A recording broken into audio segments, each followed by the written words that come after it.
Hola, ¿qué tal? Muy buenos días. Bienvenidos a todos a este programa nuevamente. Estamos en este espacio de filosofía, donde vamos a estar continuando con los anteriores programas de los anteriores sábados que estuvimos hablando acerca de Aristóteles. Mi nombre es Marcos Montero. Los invito a que, si gustan, pueden dejar su mensaje en la caja de comentarios, que con mucho gusto nosotros en su momento se lo podemos hacer llegar al invitado de lujo que tenemos hoy, puesto que este programa no se va a comparar, por supuesto, a los anteriores. Vamos a hablar de Aristóteles. Así que permítanme presentar al doctor Alejandro Vigo. Él es doctor en filosofía de la Universidad de Heidelberg en Alemania, experto en muchos autores, entre ellos Platón, Kant, Heidegger, Gadamer, Aristóteles, por supuesto, y es de este último de quien vamos a hablar. Doctor, ahora sí, buenos días, muchas gracias por la oportunidad. Buenos días, Marcos. Es un gran gusto estar compartiendo este rato con usted y con sus oyentes. Doctor, permítame comenzar para entrar un poco en confianza también y conocer su contexto. ¿Por qué inicia y cómo en la filosofía y sobre todo con Aristóteles?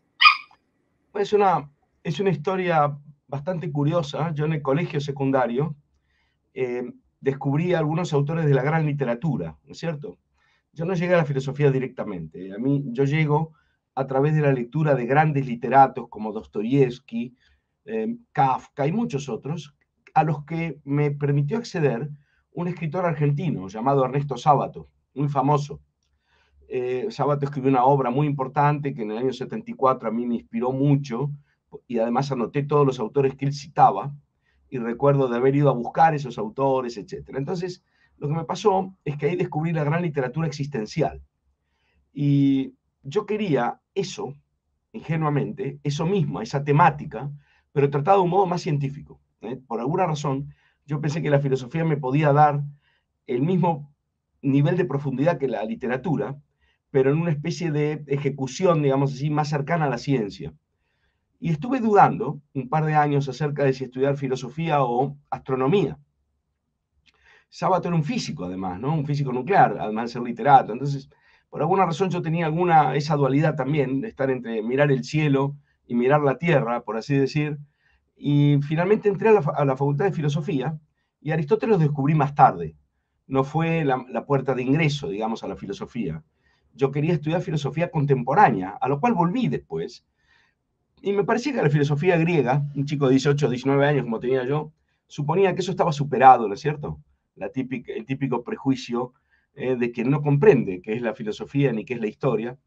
Y entonces yo quería estar en las discusiones actuales y llegué a Aristóteles solamente a través de mis profesores, a través de mi gran primer maestro, que era un filólogo clásico, Lorenzo Macialino. Yo fui muchos años después ayudante de la cátedra de griego.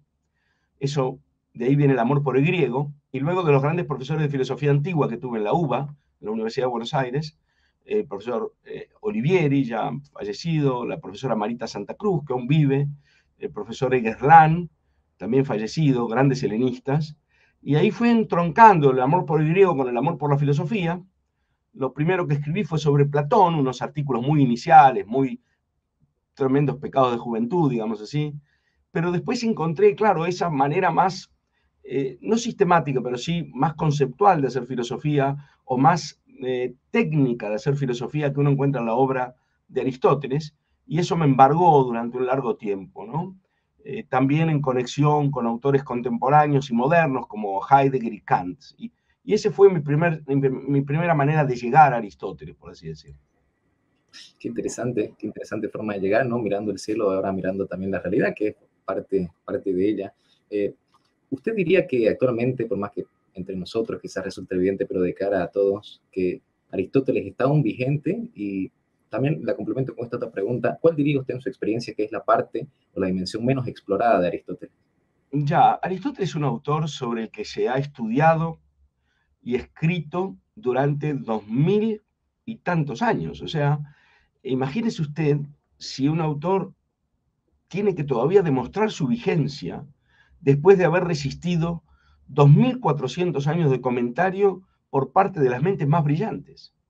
Es decir, lo que impresiona a autores como Platón, Aristóteles, es su capacidad de interpelar a todos los tiempos, a todas las épocas, que es lo que alguna vez dijo Gadamer, Hans-Georg Gadamer, el padre de la hermenéutica contemporánea, que es lo propio de lo clásico. Lo clásico no es lo viejo, es lo que está misteriosamente en condiciones de mantener su vigencia a través del cambio de las épocas. y poder interpelar de manera distinta a cada época. Cada época tiene su Aristóteles, por así decir, así como tiene su Platón. Entonces Aristóteles está completamente vigente como interlocutor filosófico, no solo como objeto de estudio. Tal vez en algunas áreas más que en otras, pero eso va cambiando según las épocas, ¿no? Le voy a poner algún ejemplo de lo que quiero decir. Para quienes se interesan por filosofía de la biología, Aristóteles es hoy un pensador sorprendentemente actual. Porque si bien la base empírica que tiene Aristóteles, que era un biólogo sobre todo, un hombre que viene de una familia de médicos, la base empírica y observacional que tiene Aristóteles era precaria, puesto que no tenía microscopio, no tenía concepto de célula, por lo tanto, no podía estudiar los tejidos en la forma en que lo hacemos nosotros. La manera en que Aristóteles concibió la unidad del ser vivo es una manera que interpela a los biólogos actuales porque está muy por encima de cualquier paradigma mecanicista, de cualquier intento de explicar a los seres vivos como meras máquinas, que es lo que primó, por ejemplo, en la filosofía del siglo XVI y XVII. Y la idea de que en los procesos de reproducción de los seres vivos no es transmisión ni de fuerza ni de impulso, como ocurre en los procesos mecánicos, sino más bien transmisión de información, es una idea que hoy dialoga muy bien con nuestra genética, con todas las diferencias del caso, que Aristóteles no explica esa idea en términos de código genético, ni puede dar una explicación en términos de moléculas, pero la idea de que lo decisivo en la reproducción animal es que lo que se transmite es un programa de crecimiento que está anclado a un soporte físico, pero que lo decisivo es la transmisión de estructura. Bueno, esa es una idea que está presente en Aristóteles y que la biología actual ha reencontrado en otro nivel de complejidad por un camino distinto, pero que sorprendentemente uno dice, bueno, este modelo de causalidad biológica es más interesante que los modelos del siglo XVI y XVII, siendo 20 siglos anterior. Le voy a poner otro ejemplo. La filosofía práctica, incluyendo la ética y la política. Bueno, en esos ámbitos de discusión, Aristóteles es hoy uno de los autores de referencia. En ética filosófica, Aristóteles es un autor de referencia de casi toda la literatura. No que todo el mundo sea aristotélico en ética, pero el modelo aristotélico de la ética, el modelo aristotélico de la acción humana, es un interlocutor de casi todo el pensamiento contemporáneo. Y también hay un aristotelismo político contemporáneo, es decir, que la presencia de Aristóteles en debate de filosofía política es sorprendente, digamos, lo extendido que está eso. Hay otras áreas que durante un tiempo estuvieron más ajenas, o más, no ajenas no es la palabra, sino estuvieron más descuidadas, por así decir, ajenas al debate en todo caso, pero que se han ido recuperando también. Hoy hay gente que defiende, por ejemplo, en sede de metafísica contemporánea, concepciones analíticas en metafísica, concepciones analíticas que tienen inspiración aristotélica, por poner un ejemplo, ¿no? Es decir, de tal manera que es sorprendente quizá para las personas que no están dedicadas profesionalmente a la filosofía, es constatar que un autor que tiene más de 2.400 años de antigüedad, digamos así, 2.400 años, pueda estar presente como interlocutor válido en tantas áreas del pensamiento actual. Creo que no hace falta hacerle ninguna publicidad, por así decir. Totalmente cierto. Y doctor, ya que lo mencionó al inicio, el tema de los comentadores, ¿cuál diría usted que en los últimos 2 siglos son los mejores comentadores de Aristóteles y actualmente? Bueno, nosotros yo haría ahí una distinción. Aristóteles fue un filósofo que influyó poco en la antigüedad, comparativamente. Porque la escuela aristotélica, a diferencia de la escuela platónica, desapareció rápidamente en la antigüedad. La matriz del pensamiento occidental, desde la antigüedad hasta la modernidad temprana, es platónica, no es aristotélica básicamente. Sin embargo, Aristóteles, que desapareció durante un largo tiempo, ha habido conocimiento de cierta parte de la obra aristotélica muy limitada en la Edad Media temprana, pero Aristóteles fue recuperado recién hacia el siglo XIII integralmente, ¿no? Y ahí viene el impacto de un shock, por así decir, científico y filosófico, en que los autores de la escolástica consideran a Aristóteles el filósofo, y entiéndase bien, el representante de la ciencia moderna, por así decir. Intentos como el de Tomás de Aquino de poner en línea a Aristóteles con el cristianismo deben entenderse como intentos de poner en línea la fe cristiana con lo que hoy dice la ciencia. El hoy de Tomás de Aquino, naturalmente, ¿no? Entonces, a partir de allí tenemos una cantidad de comentarios a Aristóteles, pero que son de matriz, digamos así, filosófico, constructiva y muchas veces con intención también de fondo teológica, ¿no? Aristóteles luego pervive, hay una decadencia, digamos así, de la parte física de Aristóteles en la época en que se descubre el proyecto matemático de la naturaleza renacentista. El Aristóteles práctico continúa teniendo alguna vigencia, el Aristóteles político también, y hay una nueva ola del interés de Aristóteles, motivada en parte también por la recepción hegeliana de Aristóteles, Hegel, cuando aparecen los estudios filológicos, los estudios científicos de la antigüedad clásica, a partir de 1840 aproximadamente. Ahí tenemos la nueva filología que edita a los autores, ahí se produce la edición de la Academia de Berlín de las obras de Aristóteles, y a partir de ahí tenemos una investigación aristotélica de carácter muy sofisticado, que ha producido una cantidad inabarcable de material, digamos así, en los últimos 160, 170 años, que, bueno, hoy prácticamente no hay nadie que pueda dominar todo lo que se ha escrito sobre eso, ¿no es cierto? Entonces hay como varias olas de recuperación de Aristóteles a lo largo de esta historia de tantísimos siglos, ¿no? Y ya que lo mencionó, doctora, Santo Tomás, ¿qué opina de la relación Santo Tomás-Aristóteles y qué lugar ocupa particularmente para usted Santo Tomás? Bueno, Santo Tomás, a ver, lo primero es darse cuenta de esto, ¿no? Voy a decir una cosa que es trivial. Mucha gente que no estudia históricamente estos problemas tiende a asimilar a Tomás de Aquino y Aristóteles como si fueran el mismo pensamiento.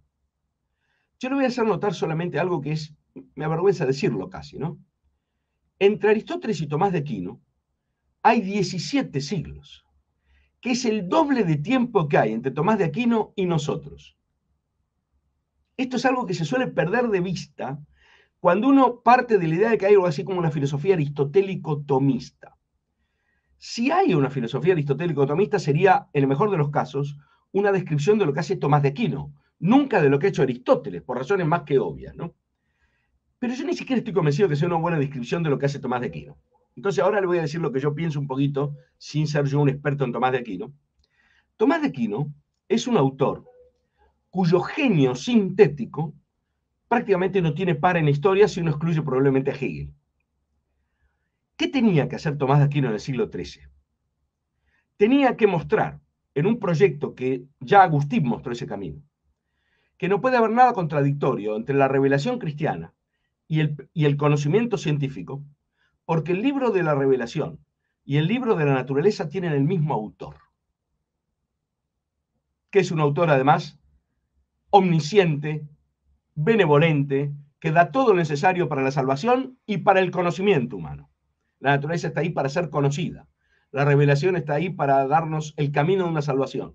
Todo eso converge, piensa Tomás de Aquino. Tomás de Aquino tiene miles de autoridades para poner o cientos de autoridades para poner en línea. Los padres de la iglesia, la escritura, Agustín y también la ciencia y la filosofía actual. Y esa ciencia y filosofía actual para él eran Aristóteles, básicamente. Pero además está el derecho romano, está Cicerón y un larguísimo etcétera. Tomás de Aquino logró la proeza de poner en línea la filosofía aristotélica, leída de cierta manera, con el pensamiento teológico cristiano.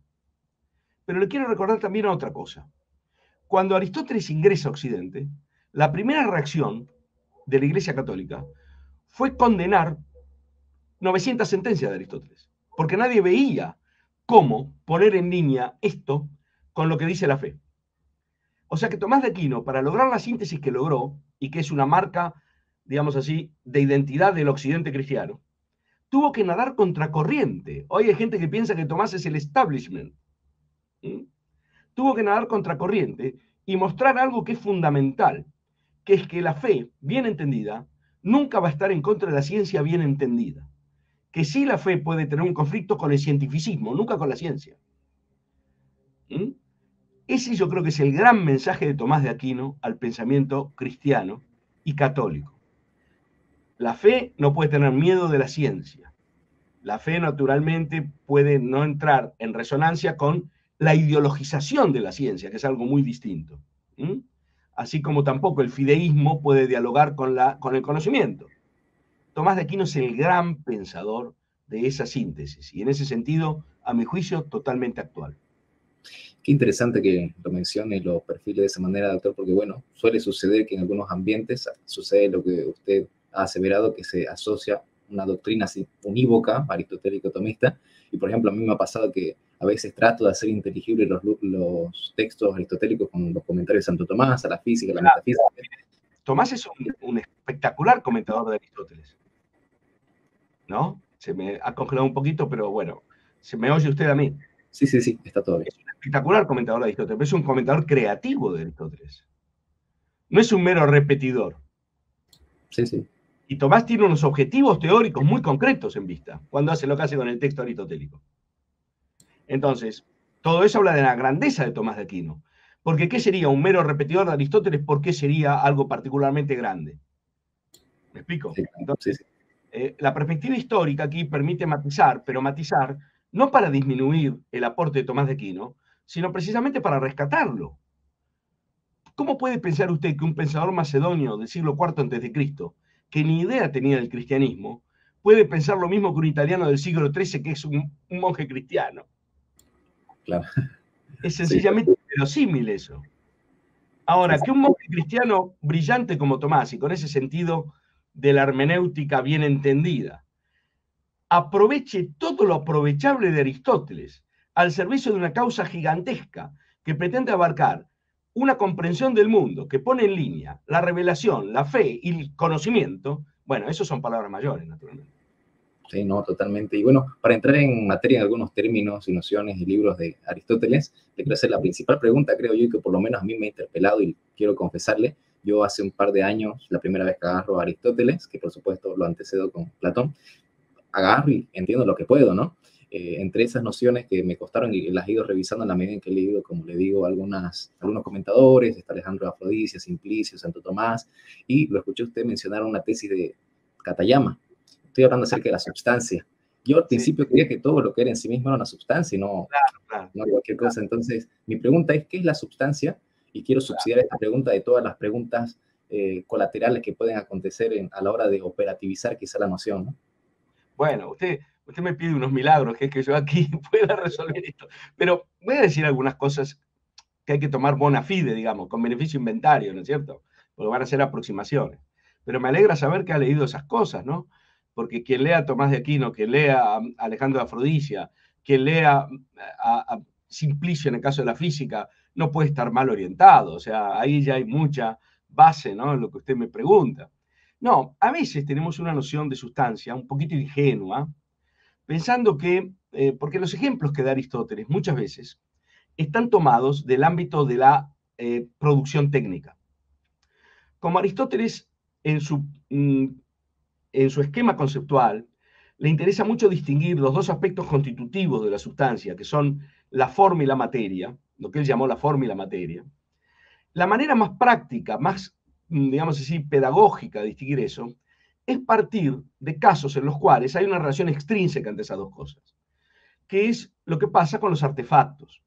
Uno puede hacer una estatua en bronce o la puede hacer en mármol. Que sea la estatua de Apolo no depende si está en bronce o en mármol, depende de la forma, ¿no es cierto? Es Apolo y no es Posidón, digamos así, o no es, no sé, Zeus, ¿eh? Pero el Apolo puede estar hecho en bronce, puede estar hecho en mármol. Entonces uno dice, bueno, ¿qué es lo que le da el nombre de Apolo a la estatua de Apolo? ¿El bronce? No. El ser de la estatua de Apolo es aquello que hay de formal en la estatua de Apolo, porque es aquello que permite identificarlo a eso como una estatua de Apolo.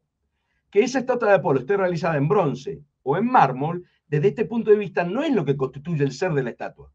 Lo que determina propiamente el ser de la estatua es lo que hay de formal en la estatua, no lo que hay de material en ella. Muy bien. Esto es fácil de hacer cuando uno puede variar la forma en distintas materias. Entonces uno ve claramente la diferencia entre la forma y la materia. Ahora, ¿son las estatuas verdaderas sustancias aristotélicas? Pues no. Aristóteles hay pasajes de la física donde dice, supongamos que alguien plantara una cama, ¿no? Y dice, bueno, si algo fuera a crecer, no crecerían camas, crecería el árbol del cual está hecha la cama. Las sustancias aristotélicas por excelencia son las sustancias naturales y más particularmente los seres vivos. Uno no puede realizar la forma gato en distintos tejidos que los del gato. Por eso el gato no es un artefacto. ¿Mm? Y es más, los tejidos del gato solo se encuentran en el gato. En cambio, para hacer una estatua, uno va y busca bronce y hace la estatua. Va y busca mármol y hace la estatua, pero el mármol y el bronce existen fuera de la estatua. Un ser vivo, en cambio, es una entelegeia. Goethe tradujo una forma acuñada que viviendo se desarrolla. Un programa de crecimiento que tiene determinada la secuencia de diferenciación del propio soporte material en el cual se realiza el programa. La generación de los animales no es nada que tenga que ver con la producción técnica. Es una analogía muy laxa. Entonces, si usted quiere entender lo que es una verdadera sustancia aristotélica, piense en un gato, en un perro, en un ser vivo y sobre todo los más organizados. Porque eso muestra un tipo de unidad entre lo formal y lo material que ya no es extrínseco, como ocurre en el caso de la estatua de bronce o de mármol, digamos así, sino que toda la diferenciación interior del viviente es una función realizada en el proceso de desarrollo por la misma forma. ¿No es cierto? Entonces la propia materia del viviente está de alguna manera bajo el programa de crecimiento que la forma contiene, por así decir. Entonces, ese programa de crecimiento va desde la fecundación del gato, desde la producción del primera, digamos así, el primer embrión de gato, hasta el gato adulto, maduro, que despliega plenamente y en acto los caracteres de la forma que estaban en potencia ya en el primer inicio del proceso de generación. Yo creo que es a partir de esos ejemplos como ha de entenderse qué cosa es una sustancia aristotélica, que no es meramente un soporte de accidentes, como a veces se piensa. La mesa además tiene color, por lo tanto el color es el accidente, la mesa es la sustancia. Bueno, en cierto modo se puede hablar así, pero la mesa no es una verdadera sustancia. Y en ese sentido, el libro de Errol Katayama da buenos argumentos para mostrar por qué los artefactos no son genuinas sustancias aristotélicas. Sí, no, es muy interesante. Otro asunto de que recientemente he visto que hay bastante discusión respecto a la forma, si esta es universal o particular. He visto por lo menos dos corrientes de interpretación, donde siendo universal la materia asignada la particulariza, o si es particular la materia como principio de diversificación la muestra aquí y ahora, ¿no? ¿Cuál es su interpretación al respecto? Claro, es un tema muy interesante y muy discutido. La idea según la cual lo que particulariza la forma es la materia asignata quantitatis es una tesis que aparece en una obra temprana de Santo Tomás, que es el de Ente Tesentia, ¿no? No está en Aristóteles. Ve lo que le digo a veces, las cosas, ¿no? Es decir, en Aristóteles no hay un planteo explícito sobre el problema de la individualidad. Habría mucho para reflexionar al respecto, ¿no? ¿Por qué Aristóteles no se plantea cuál es el principio de individuación? Ese es un planteo medieval. Yo le voy a dar una sospecha que yo tengo, no la puedo probar, tendría que hacer un estudio muy detallado. Yo creo que el problema de la individuación se agudiza como problema en la metafísica creacionista. Porque ahí hay que explicar, digamos así, cómo a partir de algo se produce algo individual, ¿no? Como Aristóteles no tiene en vista eso primariamente, sino que él tiene en vista una posición en la cual, digamos, hay generación animal, etcétera, pero no hay creación ex nihilo ni nada por el estilo. Aristóteles no agudiza el problema de individualidad. La idea sería la siguiente: usted piense en términos biológicos. La forma que se transmite es una forma que tiene los rasgos de la especie, pero que al mismo tiempo tiene el programa de crecimiento propio de la especie en cuestión, la especie gato, por ejemplo, pero esa forma es el principio de un gato individual, porque el gato que crece no es el mismo gato que el papá, ¿no? Fenomenológicamente uno dice, bueno, el nuevo gato forma parte de la misma especie que el gato, pero ahora el gato se llama no sé cuánto, Bobby es perro más bien, pero bueno, supongamos que le ponemos Bobby al gato y el papá se llamaba, no sé, León, por decir algo, ¿no? Entonces ese problema es como decir, bueno, lo obvio es que la generación es generación de individuos. Entonces, la pregunta ahora es, bueno, ¿qué es lo que explica que el individuo sea un individuo? ¿Hay respuesta en Aristóteles para eso? Ahí es donde vienen los intérpretes a distinguirse. Y algunos buscan la respuesta por el lado de la materia y otros buscan la respuesta por el lado de las formas individuales. El corpus no da material suficiente, a mi juicio, para resolver esta polémica, sin duda en alguna de las dos direcciones. A mí me cuesta pensar que Aristóteles pensara que la materia es lo que da la individuación o ese principio de individuación. Pero no encuentro tampoco una evidencia concluyente en favor de las formas individuales. Hay autores que han sostenido que el problema está mal planteado así y que hay que ver que ni la forma ni la materia son cosas, sino que son principios explicativos de cosas. Lo que es individual es la cosa, ninguno de sus principios explicativos. ¿Mm? Esa manera de enfocarlo es más metódica, es decir, bueno, acá confundimos el problema porque tratamos de derivar la individualidad a partir de principios explicativos, cuando en realidad de lo que se trata es de entender que el individuo tiene esos componentes. ¿Mm? Bueno, acá hay todo un debate muy interesante, pero que yo nunca he logrado cerrar del todo, digamos así.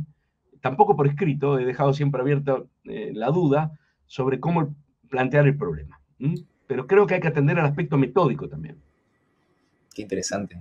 Sin lugar a dudas, brinda bastantes luces y deja la expectativa, ¿no?, de ese material que falta hacer. Y ya que usted es experto también en griego, le consulto, ¿qué tan afortunadas les parecen las traducciones de usía a substancia, incluso ente, o totien e inai, que a veces lo traducen como esencia? Ya ¿Qué veo que opina? usted es muy informado. Usted había dicho que eran preguntas elementales, pero no. Son elementales en el buen sentido, son las más difíciles, digamos, ¿no? Lo elemental es lo más difícil al final, ¿no? No, bueno, hay toda una historia también de ese problema, ¿no? Usted habrá visto que los mismos traductores al español han variado acerca de cómo traducir usía, por ejemplo, ¿no? Usía es la palabra que se tradujo mayormente, convencionalmente, por sustancia. Yo mismo he usado esa traducción y la sigo usando, pero no creyendo que es una buena traducción, porque sustancia en español, como viene del latín, nos da la idea de lo que está por debajo, ¿no? Substare es estar por debajo. Eso equivale a uno de los rasgos de la sustancia aristotélica, que es que Aristóteles dice que toda sustancia que merezca el nombre de tal tiene que ser sustrato del cambio, ¿no? Es decir, sujeto del cambio. Eso es lo que en griego se dice hipokeimen. Entonces, la idea de sustancia en latín responde más a la idea de hipokeimen. Pero hipokeimen es un rasgo de la sustancia para Aristóteles. No es equivalente sin más a la sustancia. ¿Mm? Porque para Aristóteles las sustancias tienen que ser sustratos, pero sustratos esencialmente determinados, ¿no? Sustratos, digamos así, sujetos de cambio, pero que ellos mismos tienen un tipo de determinación esencial que permite identificarlos, por ejemplo, como gato y no perro, como perro y no cisne, o como estrella y no otra cosa, ¿no es cierto? Entonces, no es un mero sustrato, digamos así, sino que es un sustrato que tiene determinación intrínseca como un tipo de cosa natural, ¿m? Como formando parte de una clase natural de cosas. ¿M? Entonces, los que atienden más bien a otro aspecto tienden a traducir usía por esencia, ¿no? Y además, porque uno dice, bueno, usía sale del verbo ser en griego, einai, y esentia sale del verbo esse en latín.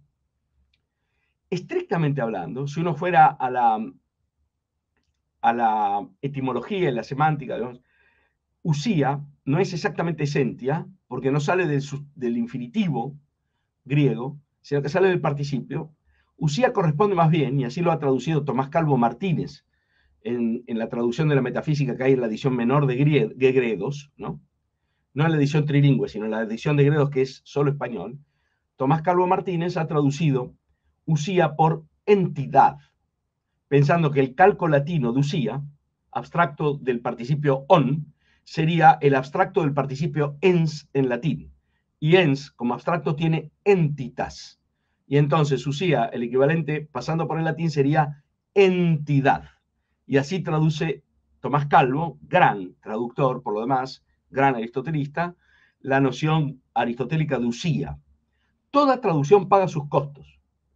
¿Cuál es el costo de esta traducción? Que nosotros usamos entidad para cualquier género de cosa. Y además una entidad nos parece, por ejemplo, un organismo del gobierno. O, me explico, tiene connotaciones en nuestro uso del español que llevan en una dirección potencialmente confusa, ¿no es cierto? Lo que en inglés dicen misleading, ¿no? O sea, que la gente asocia de una manera equivocada, ¿no? Yo sigo traduciendo por sustancia con todos los reparos del caso. Pero esto muestra por qué es importante estudiar griego, ¿no? Porque claro, uno tiene la esperanza de que las traducciones le hagan el trabajo, y no es así. Por buenas que sean, solo uno las aprovecha si uno tiene acceso al original, ¿no? Yo sé que esto es poner una tarea muy larga, pero bueno, es lo No, que no. es, ¿no? Sí, sí. Y mire, ya me ha confundido, creo, o sea, me ha brindado luz en ese aspecto, pero tenía otra pregunta que era justamente, muchas veces se hace la distinción, sobre todo en la metafísica de Santo Tomás, que es distinto la forma substancial a la esencia, ¿no? En realidad la composición metafísica que ofrece Santo Tomás es esencia y acto de ser, ¿no? Claro, sí, sí. Entonces, forma y esencia, o el totien einai, o no sé cómo lo dirá, ¿es lo mismo? No, bueno, ahí está la otra cuestión, ¿no? Usted me preguntó Totien Ainai, que es en griego, es tan incomprensible como la traducción de Moerbeke que usó Tomás, porque Tomás, Moerbeke se cuenta esa anécdota que le mostró pegando las palabras una arriba a la otra, que era perfectamente palabra a palabra la traducción. Entonces Moerbeke, para traducir un griego inexistente como Totien Ainai, ¿no? Puso un latín inexistente del tipo quid erat esse, el mismo telegrama indescifrable en latín que en griego, básicamente, ¿no? Claro, toti en einai es la expresión que algunos traducen por esencia, ¿no es cierto? En, en Aristóteles. Con el agravante de que hay una expresión que también se traduce por esencia, que es la pregunta, porque es la pregunta más breve, ti esti, el qué es. Con lo cual tenemos un doble problema, ti esti y toti en einai, y si eso corresponde con esencia, ¿no? Bueno, y que se entiende luego por esencia en Tomás de Aquino, que es otra cuestión también, ¿no? Mire, voy a ser un poquito incorrecto aquí. Usted piense esto, pensemos en Tomás de Aquino. Tomás de Aquino sostiene la tesis de la distinción real entre ser y esencia, ¿no es cierto? Y sostiene que en esa distinción el ser corresponde al acto y la esencia a lo potencial.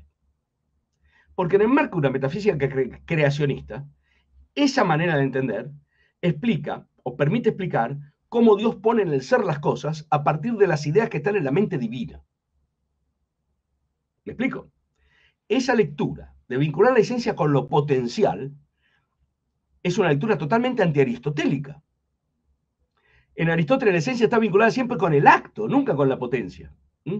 Pero para Tomás de Aquino es importante eso, que está mediado por el neoplatonismo, porque la primera filosofía que pone los arquetipos de las cosas en la mente divina es el neoplatonismo, y Tomás de Aquino hace neoplatonismo vino platónico, no del aristotélico en muchos casos, al servicio de su interpretación teológica de cómo podemos pensar la creación, identifica la esencia con lo potencial, a lo que le adviene el acto de ser, que es lo que la pone en el ser.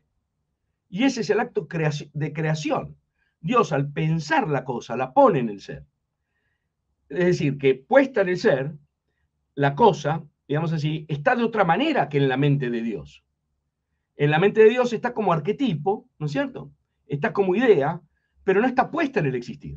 Eso no es un planteo aristotélico. ¿Por qué no es un planteo aristotélico? Porque Aristóteles no entiende que Dios pone las cosas en el ser, porque no tiene una metafísica creacionista. Piense usted que el primer motor para Aristóteles se discute mucho si es causa eficiente o no del mundo. Yo creo que no, que es causa final. Pero incluso los que dicen que es causa eficiente están pensando en el movimiento de los astros, pero el mundo para Aristóteles es eterno, no es creado. Es una de las razones por las que lo condenaron cuando entró en Occidente. Y Tomás tuvo que mostrar que era posible pensar el mundo como eterno y creado a la vez. Eso es una proeza intelectual. Aristóteles, entonces, no está pensando en que la cosa tiene un estado de existencia previo en la mente divina y luego es puesta en el ser. Eso corresponde más bien al esquema que tenemos en el Timeo de Platón, que es lo más cercano en la filosofía griega al modelo creacionista cristiano, con graves diferencias, sin embargo.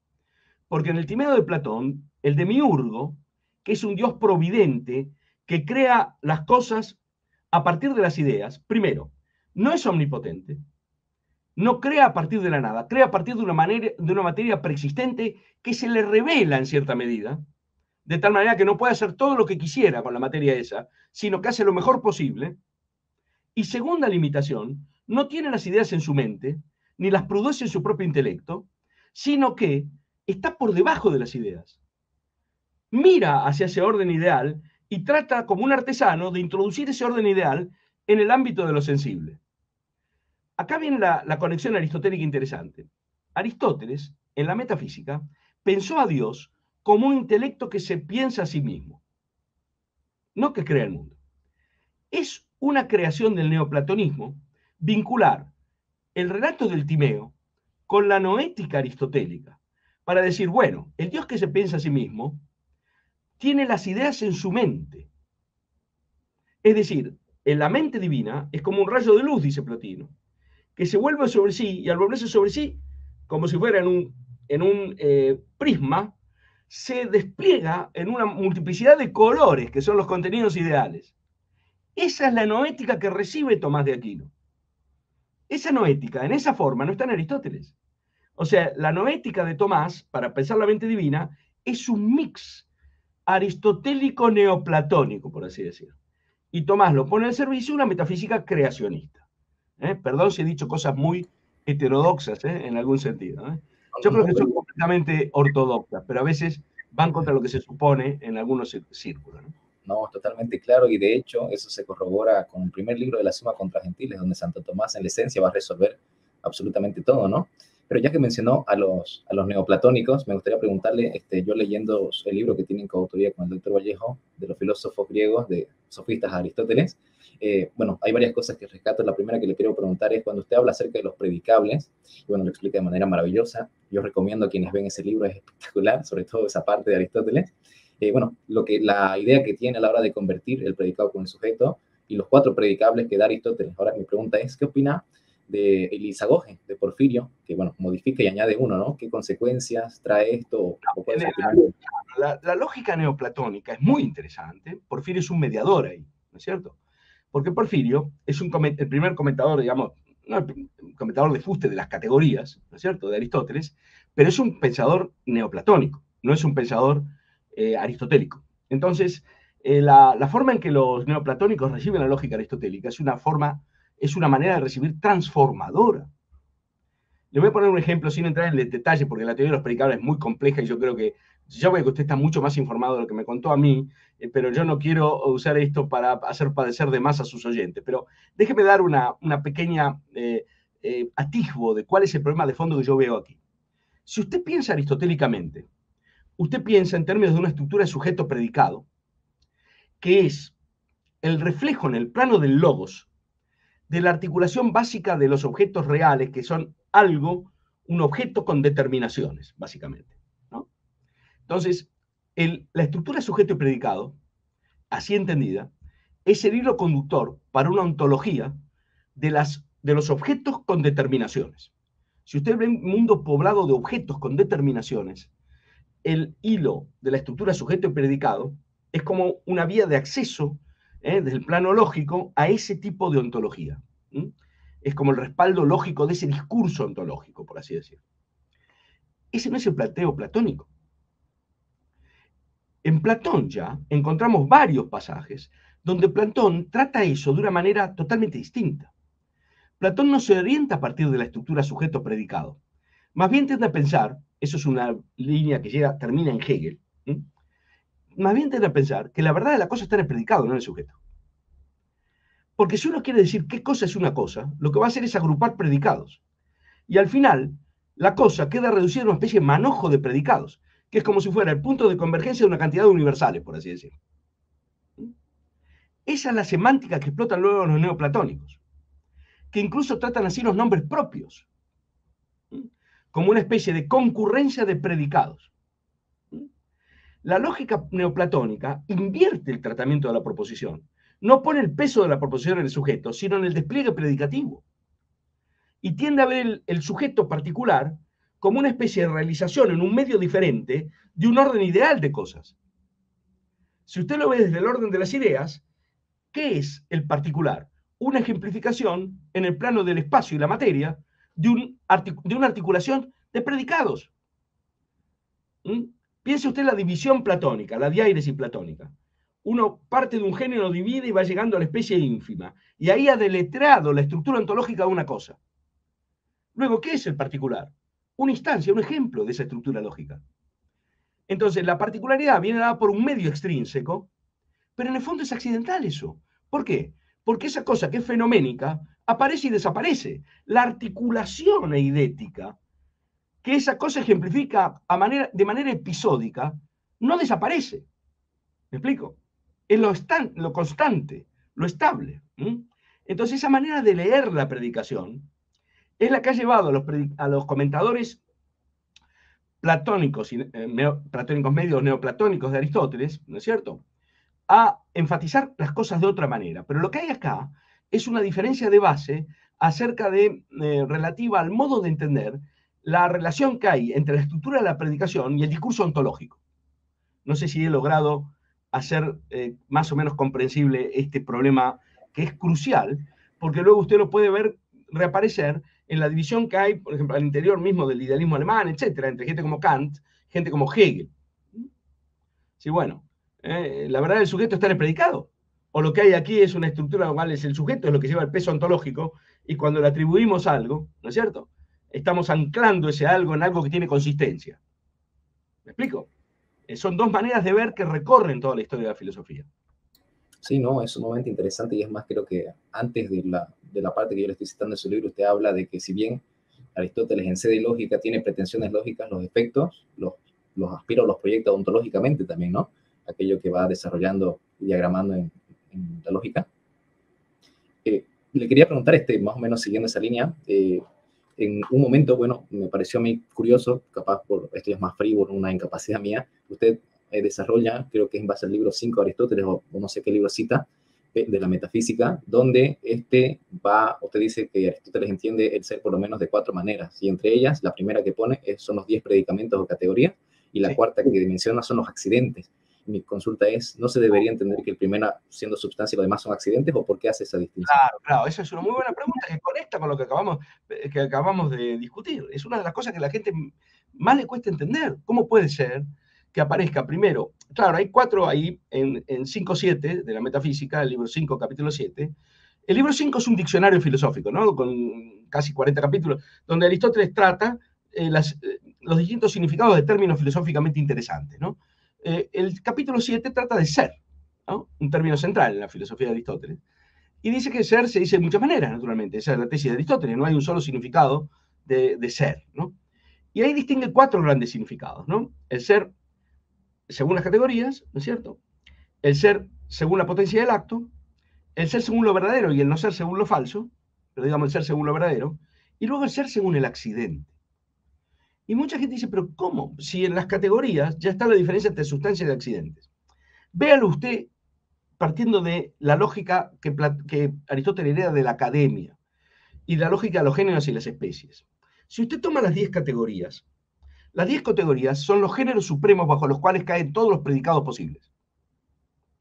Entonces usted tiene 10 columnas de posibles predicados con un género supremo. Entonces supongamos, yo tengo sustancia y debajo tengo todos los tipos posibles de sustancia, naturalmente. O supongamos que digamos sustancia, entonces ente natural, ente vivo, ¿no es cierto? Y así podemos llegar a gato. Bueno, toda esa línea de predicación hacia arriba, ascendente, es predicación esencial. Le voy a poner un ejemplo. Sócrates es un ser humano. Prediqué la especie de Sócrates. Ahora, si predico de Sócrates, de la especie de Sócrates, el género, el ser humano es un ser viviente, animal. Toda esa predicación es esencial. Si sigo predicando en esa línea y predico ahora el género de ser viviente, el ser viviente es un ente natural, toda esa línea es predicación esencial. Y de ahí puedo decir, y el ser ente natural es una sustancia, todo eso es predicación per se, no per accidens. Pero ahora tomemos un ejemplo de accidente. Blanco. Blanco, yo puedo decir blanco es un color. Bueno, de un blanco concreto, digamos, del blanco de la pared. Digo, esto es blanco, he predicado la especie. Pero si ahora predico de blanco su género, blanco es un color, eso es predicación esencial, no accidental. Y si de el color digo, color es una afección de una superficie, predico el género, es una predicación esencial, no accidental. Y si llego arriba, voy a tener cualidad. Y toda esa línea ascendente es igualmente esencial. Entonces, sustancia y las 10 categorías de accidente son los 10 géneros cuya vía ascendente o descendente es la vía de predicación esencial. ¿Dónde aparece lo accidental? Cuando usted predica cruzando esos géneros. Por ejemplo, cuando algo que es hombre, no dice animal, sino dice blanco. Y eso es lo que Aristóteles llama el ser según el accidente. No las categorías de accidente, sino el ser que tiene el sentido de la predicación accidental. Es decir, que a algo de una categoría se le atribuye algo que pertenece eventualmente a otra categoría. Ese modo de atribución es un modo de atribución en el cual ser no puede indicar ser por sí, sino que indica ser per accidens. No sé si me he explicado. Porque No, esto son temas para una clase, digamos, ¿no? Pero bueno. no, maravilloso. Ahora que lo mencionaba, creo haberlo visto, quizá me equivoco en sus estudios aristotélicos, en algún artículo que ha hablado de la predicación esencial y accidental, ¿no? Claro, porque aquí se cruzan dos problemas. La distinción de categorías, la distinción entre sustancia y categorías de accidente es una distinción al interior del ser per se, no del ser accidental. Y luego viene la distinción alternativa entre predicar per se o predicar per accidens, ¿no? Entonces, claro, la gente dice, ¿por qué aparece dos veces el accidente? Es que está tomado en distintos respectos eso. La distinción del ser según las categorías es la distinción de los modos del ser por sí. Porque algo que es blanco es por sí cualidad. Algo que es blanco es por sí color. ¿Me explico? Sí, sí, sí. Ahora, cuando usted dice que un gato es blanco, el gato no es blanco per se, sino per accidens. Aquí como paréntesis se me surgió ahorita la pregunta, hay algunos que sugieren que es conveniente llamarle al libro primero del órgano de Aristóteles predicamentos y no categorías, diciendo que desde Kant hay mucho subjetivismo y demás. Usted no sé si lo ha escuchado y qué opina de ello. Yo le voy a decir, no sabemos bien por qué Aristóteles puso categorías a eso, pero hay una cosa, le voy a hacer una referencia antigua, ¿no? A Kant, porque Kant recibe un término dado que le interesa porque tiene prosapia y lo utiliza, digamos, pero ¿cómo llega Aristóteles a llamarle categoría a eso? Es bastante curioso eso, porque categoría en griego significa acusación. Es lo opuesto a apología. Apología, por ejemplo, la apología de Sócrates es la defensa de Sócrates. ¿Qué es una categoría? Es el cargo bajo el cual se acusa a alguien. ¿Qué quiere decir? Que para poder acusar a alguien hay que ponerlo bajo una tipificación jurídica. Usted no puede llegar con una acusación que no cae bajo ninguna figura. A Sócrates lo acusaron de dos cosas muy concretas, ¿no es cierto? De introducir dioses que la ciudad no cree y no rendir culto, no venerar los que la ciudad admite, y corromper a los jóvenes enseñándoles estas cosas. Pero tenía que haber cargos precisos, ¿no es cierto? No era que era feo o harapiento, tenía que haber cosas que pudieran configurar una acusación, ¿no? Entonces, claro, ese aspecto de clasificación es como decir, ¿de qué se acusa la cosa? O decir, con su presencia, la cosa bajo qué bajo qué rúbrica cae. ¿Me explico? Entonces es como verlo así, ¿no es cierto? Como decir, como bajo qué figura cae la cosa. Entonces, a eso le llama categoría, ¿no es cierto? A los géneros máximos de las figuras de la predicación. Los predicados, todos categorizan cosas. Quiere decir, en el sentido amplio, cualquier predicado es una manera de colocar algo bajo una figura más general, ¿no es cierto? Entonces uno dice perro, bueno, perro distingue estas cosas de las que caen bajo gato, manzana, etc. Y bueno, los géneros de esas cosas, los de más arriba de todo, son sustancia, cantidad, cualidad, relación, etc. ¿no? Entonces, claro, son esas figuras, aquellas bajo las cuales cae todo, lo que permite que algo quede, por así decir, calificado como algo, y por lo tanto se acuse de algo, digamos así, en un sentido un poquito, lo estoy diciendo un poquito retórico, ¿no? Entonces, ese es como el contexto de origen de la denominación categoría. Como luego se pensó que las categorías son los géneros supremos de todas las cosas, es muy natural que una teoría del ente, se comprenda como una teoría de las categorías de lo que es. La ontología es básicamente una teoría de las categorías de lo que es, porque son las determinaciones de todo lo que es en cuanto es eso. Y luego señalan los trascendentales que vienen por otro lado, ¿no? Pero Kant recibe eso. Kant es un conservador revolucionario. Kant cambia las cosas, pero conserva toda la arquitectura, porque ¿cómo Kant le va a llamar a las determinaciones de todo lo que es, o todo lo que es objeto de la experiencia en cuanto a objeto de la experiencia, de un modo distinto que categorías? ¿Me explico? Esto es independiente de la teoría de la constitución de la experiencia que tiene Kant. Pero si uno tiene una teoría de la constitución de la experiencia que dice, bueno, hay ciertas características que le corresponden necesariamente a todos los objetos de la experiencia en cuanto a objetos de la experiencia posible, esas rúbricas, ¿cómo les voy a llamar? Categorías. Así es. Gracias, gracias por responderlo con tanta pasión, doctor. Le hago dos preguntas más de lógica aristotélica de mi parte y después las que nos dejaron algunas personas. La penúltima sería, en una parte también del mismo libro que le hago mención suyo, hace mención de que los silogismos aristotélicos no añaden contenido nuevo, sino que prueban por medio de las premisas las conclusiones. No sé si puede desarrollar un poco eso.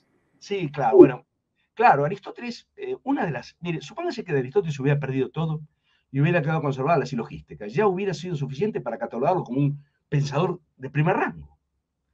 Porque haber descubierto la teoría de la inferencia válida en una de sus formas, porque hoy la lógica es más amplia, usted sabe que Kant pensaba que la lógica nació de la cabeza de Aristóteles como Atena de la cabeza de Zeus, hecha, y que desde entonces no da un paso adelante ni necesita darlo. Eso no es verdad. Nosotros tenemos una lógica más amplia.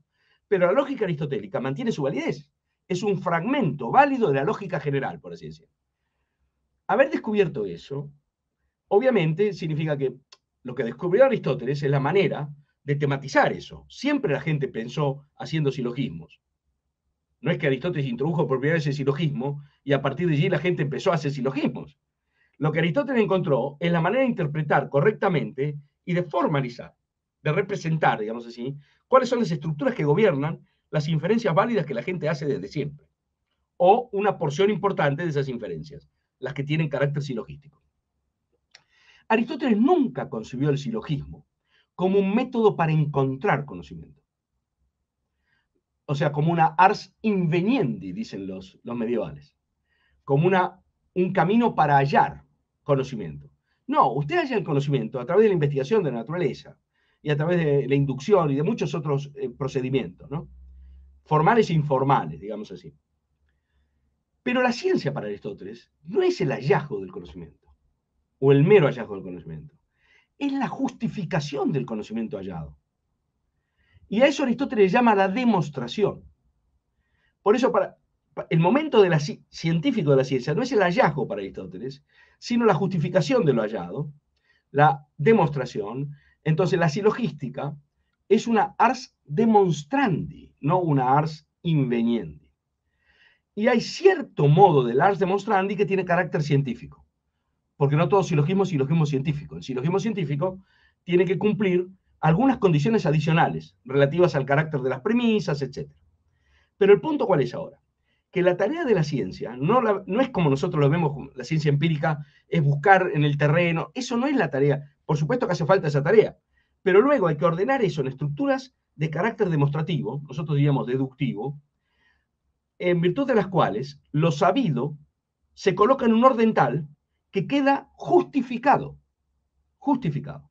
Entonces, la teoría de la demostración silogística, y en particular la teoría del silogismo científico, es una teoría de la justificación, en el entendido de que el conocimiento solo merece el nombre de episteme, de ciencia, cuando es conocimiento justificado. Entonces, no hay que pedirle peras al olmo. Aristóteles no pensaba que yo puedo deducir qué tipo de plantas hay. Imagínense, ¿de dónde va a sacar eso uno deduciendo? Eso es tarea de terreno. O qué tipo de animales hay. ¿No es cierto? El trabajo biológico, Aristóteles diseccionó muchísimos animales. Algunos de sus estudios de campo llegaron intactos al Linneo. Pero Aristóteles decía, bueno, pero esto ahora hay que poner un orden de explicación en el cual esto quede justificado, ¿no es cierto? Y muestra que no todo orden deductivo es igualmente justificativo. Hay un ejemplo típico que yo explico en el libro, porque se queda él en los segundos analíticos, la diferencia entre decir, por ejemplo, que los planetas titilan porque están cerca, o que están cerca porque titilan. Es decir, de esas dos explicaciones, solo una es explicativa en sentido fuerte, que es que titilan porque están cerca. Porque es el estar cerca la causa del titilar, y no el titilar la causa del estar cerca. Pero las dos explicaciones tienen distinto, digamos, en el contexto de descubrimiento, uno puede descubrir primero el titilar y luego averiguar cuál es la causa, y entonces uno dice a veces, bueno, ¿por qué dice que los planetas están cerca? Porque titilan. Es la explicación de por qué lo digo, no la explicación de por qué es el caso. Entonces Aristóteles dice, bueno, no toda justificación silogística reúne las condiciones para hacer una justificación silogística de carácter científico, sino solo aquella que da la causa. Y es ahí donde vincula el modelo silogístico con el modelo de explicación causal. Y esa es una parte central de su teoría de la ciencia. Y precisamente de ese tema era mi última pregunta, doctor. Y disculpe que le traiga nuevamente a Santo Tomás, pero mi duda es la siguiente y quiero contextualizarla para que se entienda. Sobre todo a partir de Cornelio Fabro, que bueno, hay como que dos líneas interpretativas de Santo Tomás, Cornelio Fabro, sus seguidores, y los manualistas de Santo Tomás. A lo que me voy es que cuando Santo Tomás comenta los segundos analíticos de Aristóteles, que es un libro que nos llega de Santo Tomás, de allí se infiere que toma la división de Aristóteles, pero bajo otros términos, el genus subjectum, ¿no? Las pasiones y los primeros principios evidentísimos o dignitates, que Sí. evidentemente así no está en Aristóteles. La cuestión es que hay una línea de interpretación que rescata que todas las ciencias, y bajo ningún otro concepto, no es de otra manera, se dividen en base a un sujeto, por lo menos, la unidad de la ciencia. Otros utilizan objeto material y objeto formal, haciendo sus distinciones entre objeto formal, quo y quod. Mi pregunta es la siguiente. Usted en el libro mismo que le menciono, me pareció interesante que habla acerca de esta unidad de sujeto que Aristóteles propone en Segundos Analíticos, pero que dice que creo que en Metafísica 4 Aristóteles se da cuenta que necesita utilizar un método analógico, puesto que hay ciertas dimensiones que no se pueden hablar de términos unívocos, ¿no? No sé Claro. si estas dos cosas se pueden unir y me gustaría a mí que se expanda aquí y escucharlo. Bueno, vamos a ver. Claro, todo ese planteo de la discusión del tomismo es muy sofisticada. Yo no soy un especialista en todo ese panorama. Sí, conozco las cosas que usted menciona porque también las estudié en su día, pero yendo a Aristóteles, ¿no es cierto? Yo lo veo más cercano de algunas de esas cosas, no de todas. Vamos a ver. Lo que llaman sujeto ahí es lo que Aristóteles llama un género. Ahí no habla Aristóteles de sujeto, porque eso sería un hipokeimenon. Nosotros tenemos un problema con la noción de sujeto. Piense usted, sujeto para nosotros es, y sobre todo modernamente, en español, pero en muchas otras lenguas, es como la subjetividad humana, o el sujeto en el sentido de ser consciente, o de que nuestro propio modo de ser. Pero en el uso latino, eso no es así, naturalmente. Sujeto son las cosas, o el tema. Eso lo tiene usted en inglés cuando los ingleses dicen, what is the subject of a book, ¿no? El sujeto de un libro, o sea, el tema, la materia, el subject matter, ¿me explico? Entonces la idea de sujeto ahí es aquello sobre lo que versa algo, ¿no? Bueno, ¿qué dice Aristóteles sobre eso? Que las ciencias deben su unidad, porque tenemos distintas ciencias que pretenden ser unitarias, o sea, la medicina no es astronomía, la astronomía no es ahora, ¿no es cierto?, biología y así, ¿no? Que las distintas ciencias deberían su unidad temática al hecho de que tematizan un género de cosas, un género natural de cosas. Género, en la lógica aristotélica, derivando de la lógica platónica, es un predicado unívoco. Tomemos el caso animal. La ciencia biológica es la ciencia de la vida, la ciencia de los seres vivos. Los animales son los seres vivos. Para que esa ciencia sea unitaria, el sentido en que está vivo un buey, o está vivo un ser humano, o está vivo una, no sé, una rana, ¿no es cierto? O una planta, puede ser variable en aspectos específicos, pero tiene que estar tomado de manera unívoca. Vivir, ¿no es cierto? Tiene que ser un predicado genérico, ¿no es cierto? Porque si no, la ciencia no tendría la unidad, el tipo de unidad que pretende. Ahora, la paradoja que se le presenta a Aristóteles es que esta exigencia es muy fuerte y la cumplen solo algunas ciencias y hasta cierto punto. Por ejemplo, la matemática la cumple, el género de la matemática es la cantidad. Entonces, la matemática se ocupa de lo que tiene cantidad, tanto tiene cantidad, básicamente, ¿no? Pero ya la biología tiene problemas porque si las almas no están estructuradas de modo jerárquico, parece que no hay unidad genérica, y así, ¿no? O las ciencias prácticas, la medicina. Aristóteles pone el caso de la medicina como un caso de ciencia que tiene unidad, pero su unidad no está respaldada por la univocidad de un género. Entonces pone el caso de lo sano, ¿no? En el libro cuarto de la metafísica. Por ejemplo, lo sano se dice de muchas maneras, no es un género. El cuerpo está sano en tanto sus parámetros, digamos, patológicos no están alterados, ¿no es cierto? Bueno. Pero si uno le dice a la persona que el paseo es sano, el paseo no es sano en el mismo sentido del cuerpo. El paseo es sano porque contribuye a conservar el cuerpo sano. Pero el paseo no está sano como está el cuerpo. La palabra sano está empleada en un sentido distinto. Y si alguien le dice, bueno, tiene un color de rostro sano, ahí paseo es sano en el sentido que ayuda a preservar la salud, pero no en el sentido de que el paseo esté sano. Si el color del rostro está sano, quiere decir que revela salud, que es un síntoma de salud. Entonces Aristóteles dice, vamos a ver, el médico se ocupa del cuerpo focalmente, centralmente, pero también recomienda pasear, también mira el color del rostro, se ocupa de los síntomas. O sea, parece que esa ciencia se ocupa de todo eso, y sin embargo todo eso no responde a la unidad de un género, porque el predicado sano no es unívoco. Y ahí introduce el modelo de una equivocidad no accidental, de una equivocidad unificada, digamos así, por referencia a un significado básico, lo que la literatura moderna llama el focal meaning, el significado focal, al cual todos los demás remiten, que dice en el libro cuarto de la metafísica que alcanza para justificar la unidad de una ciencia. Esto ocurre en todas las ciencias prácticas, por ejemplo. De tal manera que la medicina es ciencia única, pero tiene medicina preventiva, tiene semiología, tiene ahora la medicina que se ocupa de curar, ¿no es cierto?, la terapia, la medicina terapéutica y un largo etcétera. Pero todo eso es parte del arte médico, diríamos nosotros, ¿no? ¿A qué se parece la metafísica? ¿A una ciencia que se basa en un predicado unívoco o a la medicina? Aristóteles dice a la medicina. Esto es una gran sorpresa para mucha gente. ¿Por qué? Porque el objeto, entre comillas, de la metafísica no es un género propiamente hablando. Porque ser para Aristóteles es un predicado que se comporta como sano, no como animal. No como animal cuando lo predicamos de buey, de conejo, de toro, etc. Ser se dice de muchas maneras. Pero esa multiplicidad de significados no está desarticulada, sino que está unificada por la referencia de todos los significados derivados o secundarios a un significado focal básico, que es el que tiene ser allí donde se predica de algo que es al modo de la sustancia. Y eso es lo que permite garantizar para Aristóteles la unidad de una ciencia de lo que es en tanto es, sin ser la unidad, el respaldo de una unidad genérica que tienen algunas ciencias. Esa es la posición, hasta donde yo la entiendo, que Aristóteles presenta en los primeros 2 capítulos del libro cuarto de la metafísica. Doctor, ¿eso significa que renuncia a la división de ciencias que ofrecen segundos analíticos Aristóteles o para algunas son válidas? Afloja el modelo de los segundos analíticos, porque el modelo de los segundos analíticos exige univocidad estricta. Bajo ese modelo, la metafísica no sería ciencia, la ontología, mejor dicho, no sería, bueno, Aristóteles no habla ni de ontología ni de metafísica, pero para que nos entendamos, la ontología no sería ciencia. Ahora, uno podría decir, bueno, típico de filósofo, ¿no? Como él quiere que la ontología sea ciencia, entonces afloja el modelo, ¿no? No, porque yo le puse el caso de la medicina. Acá hay un componente fenomenológico. Aristóteles tiene ciencias a la vista que no satisfacen las exigencias idealizadas de rigor que plantea la epistemología de los segundos analíticos.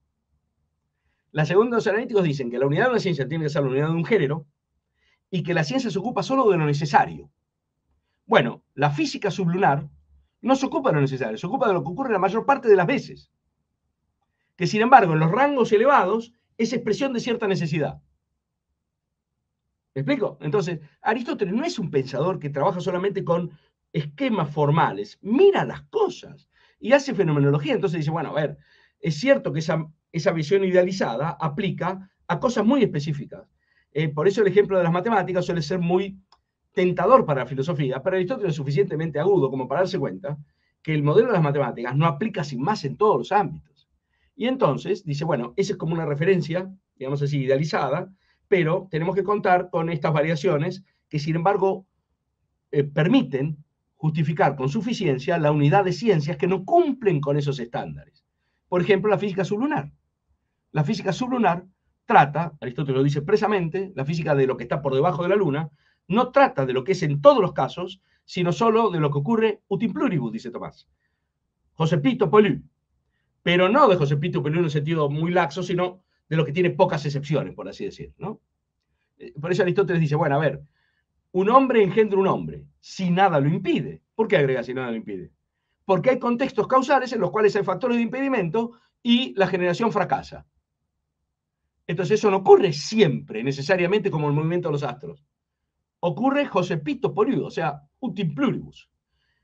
No es la física ciencia, sí que es ciencia, dice Aristóteles.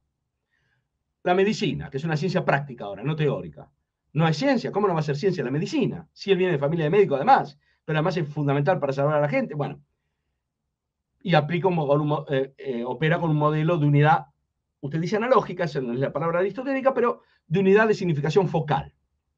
Y la metafísica se parece a la medicina, no a la matemática. La ontología se parece a la medicina, no a la matemática, desde este punto de vista. ¿Mm? Pero no es una solución ad hoc para salvar la profesión de los filósofos, por así decir, ¿no? Porque a veces está la tentación de decir, bueno, ¿cómo reservamos un área de competencia para nuestro gremio, ¿no es cierto? Sí, sí, no, maravilloso, doctor. Los puntos que se lleva aparte por hacer reír enseñando filosofía son otra cosa.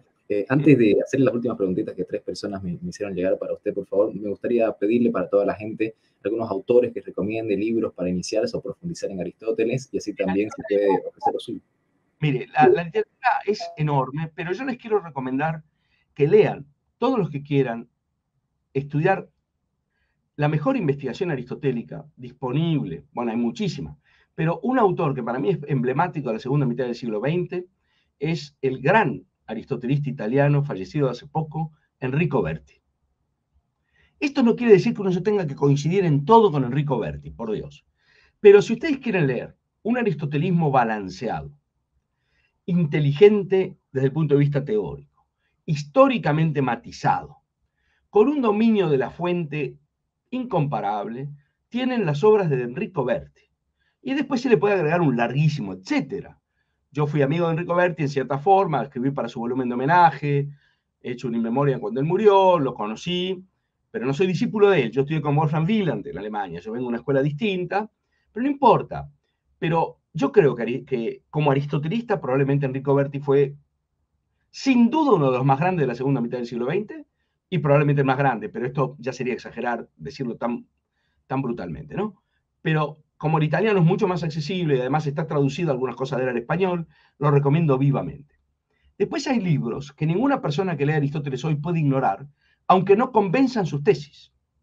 Un libro que hay que leer, incluso si es necesario para hacerse mala sangre, es el libro de Piero Bank sobre el problema del ser en Aristóteles.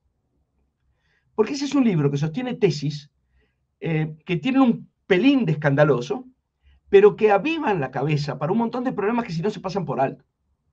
Por ejemplo, Bank tiene una interpretación radicalmente aporética del pensamiento de Aristóteles. Bank sostiene que la ciencia buscada de Aristóteles, la filosofía primera, que después se llamó metafísica, es una ciencia que es buscada pero no encontrada. Eso a mi juicio es una tesis excesiva. Pero el rescate de la dimensión aporética del pensamiento aristotélico es un rescate que también influyó mucho en Enrico Berti, que sin embargo no defiende esa tesis tan extrema. Aristóteles era un pensador que pensaba a través de plantear dificultades. No era un pensador dogmático como a veces se piensa. Un pensador que vende soluciones enlatadas con 4 distinciones, forma, materia, acto, potencia. No. Aristóteles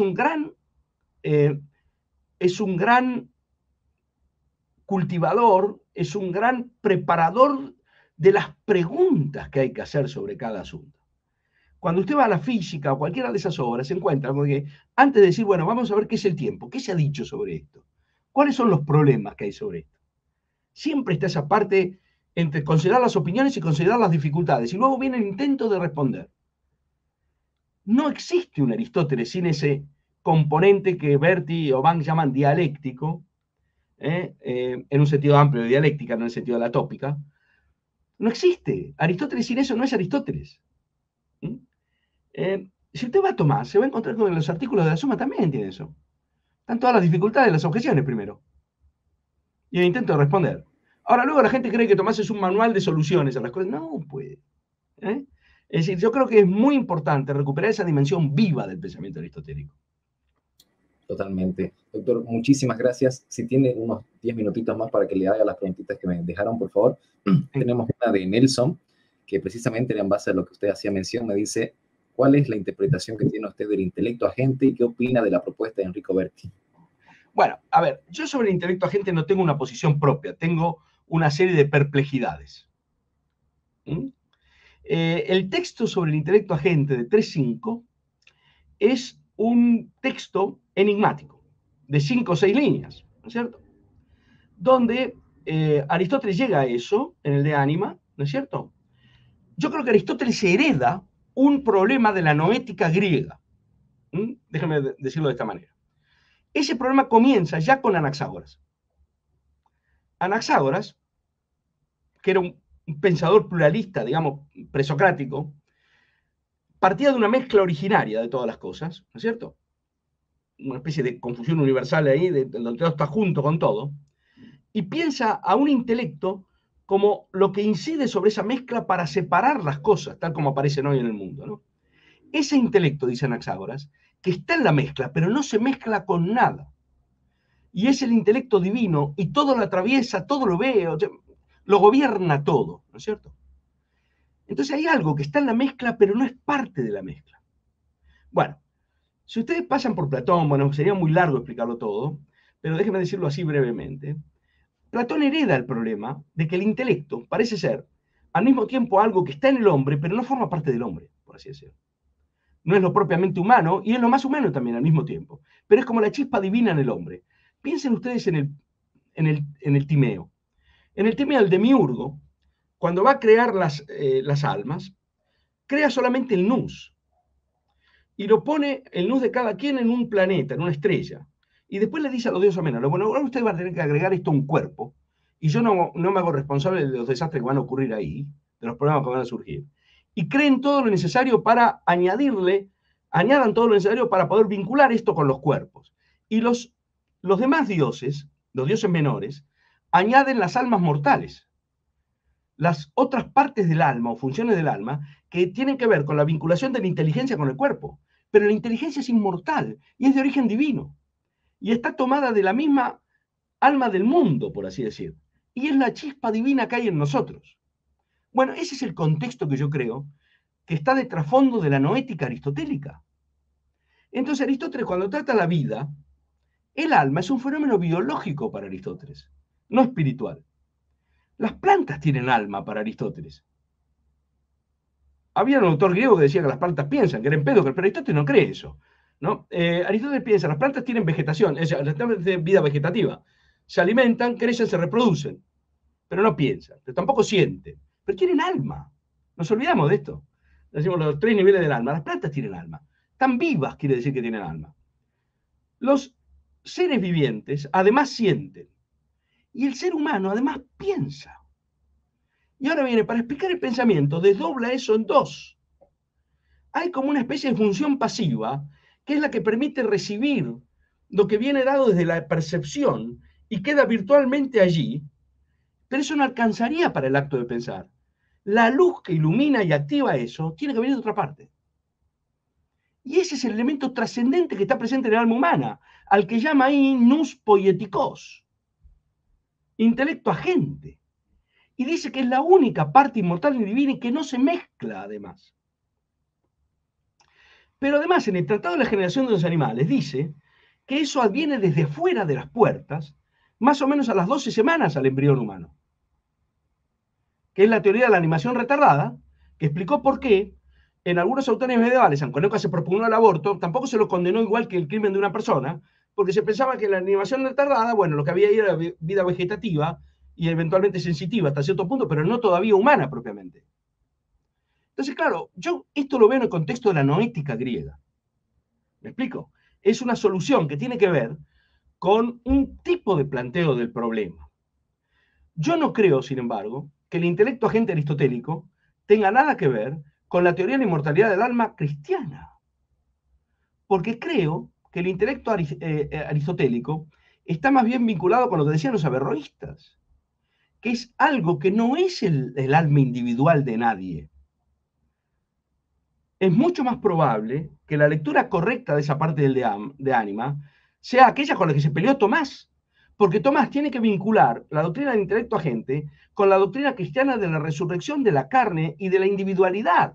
Es decir, que no es que nos vamos a una especie de nous cósmico, como una chispa que vuelve a su origen y desaparece en esa especie de nirvana o no sé qué, ¿no es cierto? Que es, sin embargo, la interpretación dominante también en el neoplatonismo.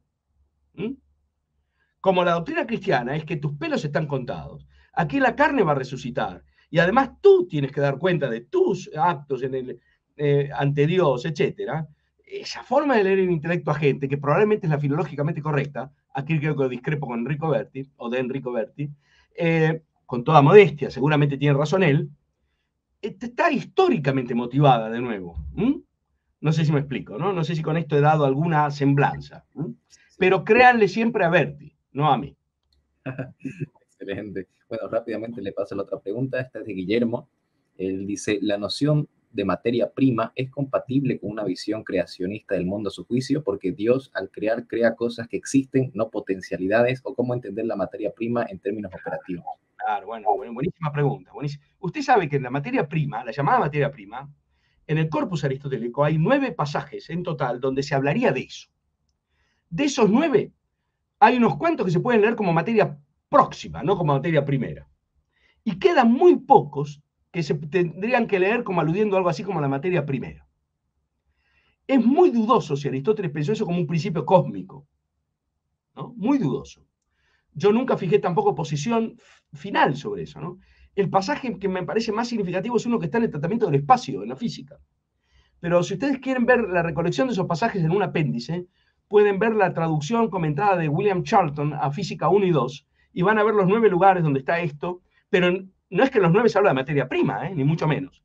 En el pasaje de física, en el tratamiento del espacio, se dice que cuando se transforman los elementos, por ejemplo, lo que antes era agua, ahora es aire. Y ese lo que parece apuntar a un sustrato permanente del cambio de los elementos. Es decir, a mi juicio, si Aristóteles pensó en algo así como una materia prima sin ninguna forma, es para explicar el factor de continuidad del cambio de los 4 elementos. Nada más que eso. Porque después todas las materias que intervienen en la producción de los metales, en la generación animal, tienen forma. Es decir, son materias que tienen ya características cualitativas y que operan de materia para otra cosa. Pero a nivel del cambio de los 4 elementos, tierra, fuego, aire y agua, parece ser que, como hay una transformación recíproca de los elementos, tiene que haber un sustrato que dé cuenta de la continuidad. Pero ese sustrato no puede tener nombre ahora, porque no puede tener ninguna determinación. ¿Y qué es eso? Una especie de X que está por detrás del cambio de los elementos, ¿no? ¿Qué estatuto ontológico le dio a esa X, Aristóteles? Hay teorías cósmicas de la materia primera, en el platonismo, naturalmente. En el Timeo, antes de la creación, se habla de una materia informe que está en movimiento caótico. Y esa es la que se le revela al demiurgo, que tiene que introducir forma en esa especie de materia precósmica. Eso lo recibe todo el neoplatonismo, que parte de lo uno, pero tiene abajo una materia precósmica que es como el límite de la emanación de lo uno, algo así. Bueno, ¿qué se hace con eso en el cristianismo? Es ahora la pregunta. El cristianismo fijó la teoría de la creación a partir de la nada, tratando de explicar lo siguiente. Si uno va al Génesis, se dice que el espíritu flotaba sobre las aguas. Si uno toma eso literalmente, no es que no había nada, es más parecido a las cosmologías antiguas, que no había nada distinguible. Era una cosa confusa donde no había cosas que distinguir, digamos así, ¿no?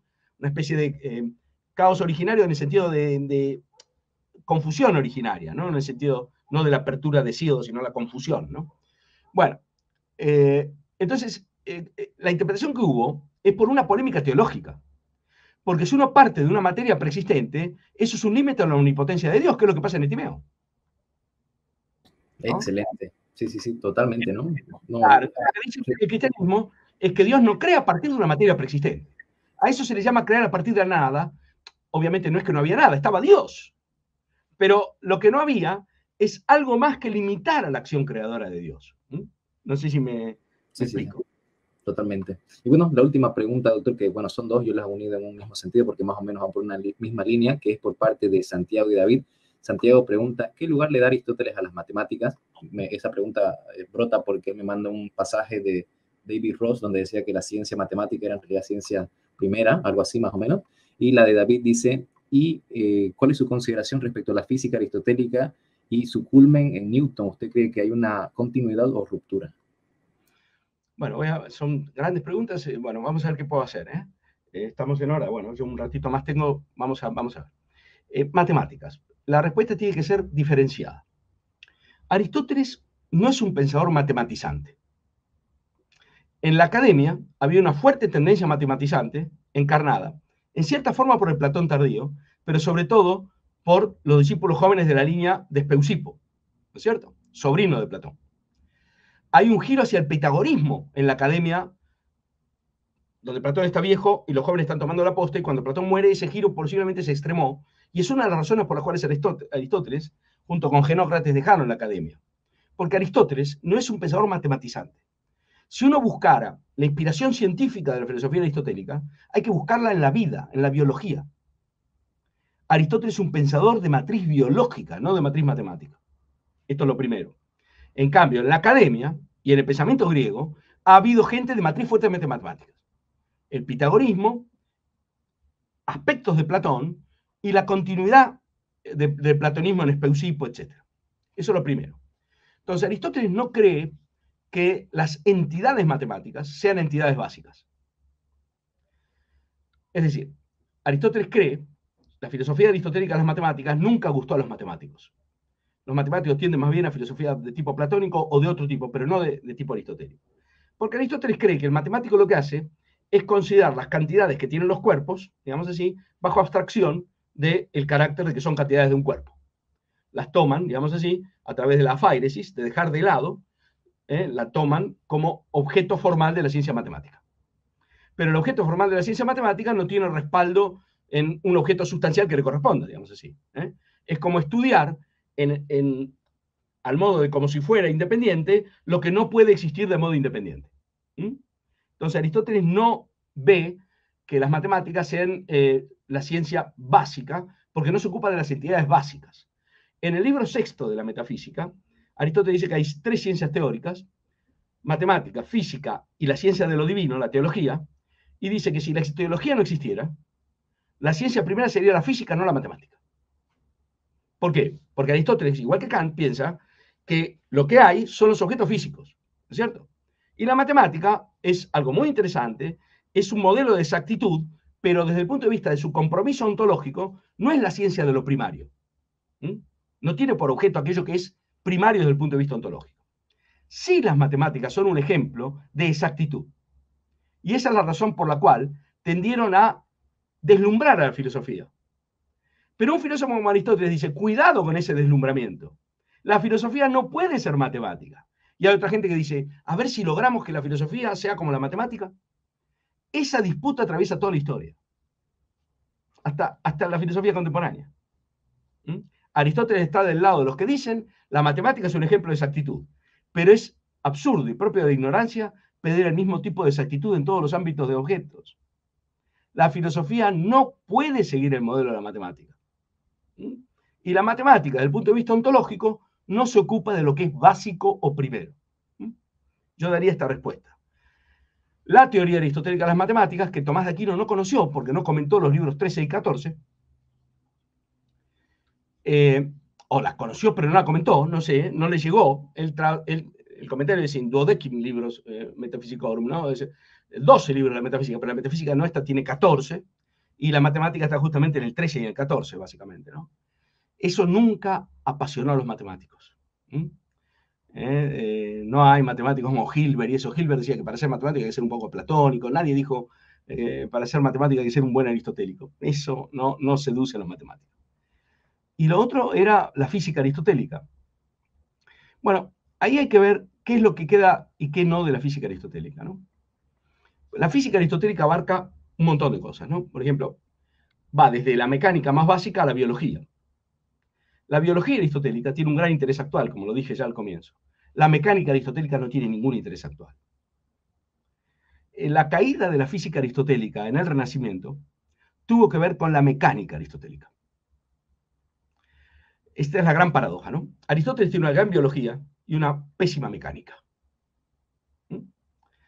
Piensen ustedes que Aristóteles, para explicar cómo un proyectil se traslada, como no tiene noción de inercia y de ímpetu, digamos así, y no puede explicar cómo se sigue moviendo algo cuando ya no está en contacto con lo que lo mueve, tuvo que decir que los proyectiles son llevados por el aire, que es lo único que está en contacto todo el tiempo. Para poner un ejemplo. La crítica de Filópono a esa explicación anticipa a Galileo y anticipa a Oresme. Gente que dijo, no, esto no es así. Ya en la medioevo, Y cuando aparece la mecánica, digamos, la brillante mecánica de la modernidad, la física aristotélica pasó a ser un modelo de obsolescencia, porque así no se explican las cosas. Pero como suele ocurrir, muchas veces se tira, como dicen los norteamericanos, al bebé, no sé cómo se dice en Bolivia bebé, la guagua dicen en Chile, con el agua de la tina, ¿no es cierto? Y la biología, se dijo, bueno, a ver si podemos hacer mecánica en sede biológica. Y la paradoja del siglo XVI, XVII, es que tenemos una gran mecánica y una pésima biología. ¿Mm? Es cierto. ¿Me explico? Entonces, recién Kant se da cuenta de que la explicación mecánica no aplica en biología y dice, no habrá nunca un Newton de la biología, eso lo dice en la crítica del juicio. Y en la filosofía, después de Kant, aparece el organicismo en la naturaleza y un montón de otras cosas. Pues son historias largas y que hay que verlas desde varios ángulos, pienso, modestamente. Así es. Doctor, muchísimas gracias de verdad por la oportunidad. Es un honor y una alegría haberlo tenido aquí más del tiempo que le dije. Va a disculpar y muchas gracias. Es usted muy amable. No, una última pregunta. Perdón. Espero no haber aburrido demasiado. No, para nada, para nada. Le quería preguntar, ¿no? Usted da clases en la Universidad de los Andes de Chile, ¿no? En este momento sí, he vuelto a la Universidad de los Andes después de muchos años y sí, doy clases normalmente allí. Estuve en varios países, pero ahora he vuelto a Chile. Yo soy argentino en realidad, pero hace 35 años que estoy fuera de Argentina. Pasé por Alemania, por España y ahora estoy nuevamente en Chile, donde estuve en 2 oportunidades. Y estoy muy contento de haber vuelto a esta que es mi segunda casa. Qué bueno, ahí vamos a considerar la oportunidad de irnos entonces a Chile a meternos a la carrera para estudiar. Bueno. Piénsenlo bien, piénsenlo bien. Gracias, doctor, nuevamente. Muchísimas gracias, de verdad. Bueno, espero que le vaya muy bien. Muy amable. Gracias. Gracias a todos también.